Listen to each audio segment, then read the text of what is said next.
So tell me again more about the history of the pickles. I don't know, I just remember doing this as a kid all the time. We used to make these with Grandma and Grandpa, right? Right.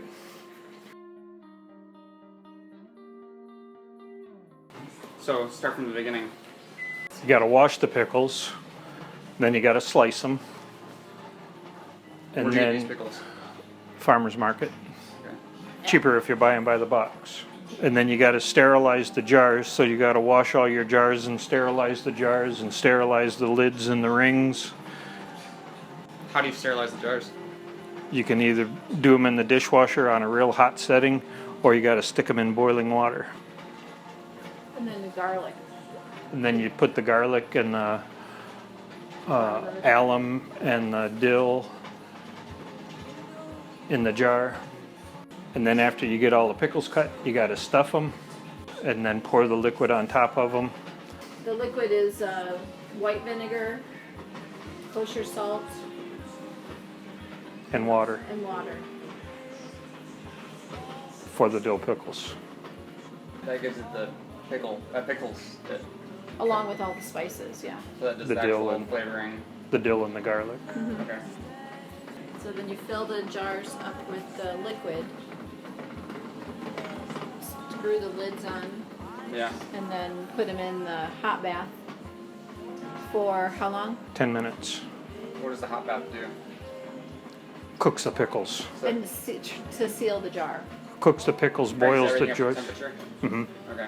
After they come out, you gotta take them in a cooler area, and then you tighten the lid on it. And we take it outside because It raises the 'Cause we don't- temperature in the kitchen. We don't want the house to get hot. Yeah. Yeah.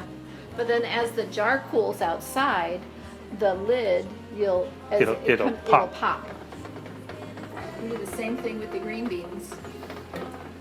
So the green beans, Has normal whole, green beans you buy at the market. Yep. Put whole garlic in it, and we put a hot pepper in there because we're going to use the green beans in Bloody Marys. Bloody Marys. Is this a sweet tomato or vinegary pickly tomato? Both. They're gonna be more like a bread and butter pickle tomato Okay. than the dill. But then it has dill in it. Right. So it's dill and it's got everything with the bread and butter. Almost. So the tomatoes are just a regular old cherry tomato. Those are grape tomatoes. Oh, grape tomato. With holes punched in them. Yeah. So they don't explode. Otherwise, if you put the hot stuff on the tomato without poking the hole in it, the tomato would crack. Is Oh, I that thought it why? was to get the juices inside of it. No, the skin would crack. Yeah, she's right. All right, what are you doing, Mom? Poking tomatoes. What's your new way of doing it? What is it? 2 toothpicks at one time. Double the duty. Because why? I was doing one toothpick, At one time. Took twice as long. and that wasn't good.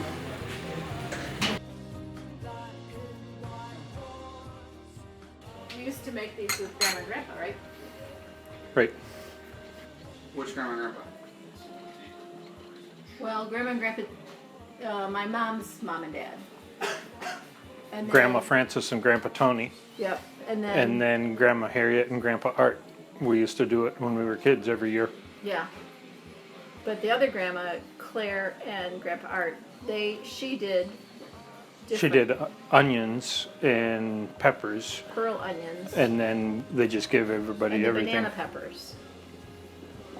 I got a bunch of those in the garage too.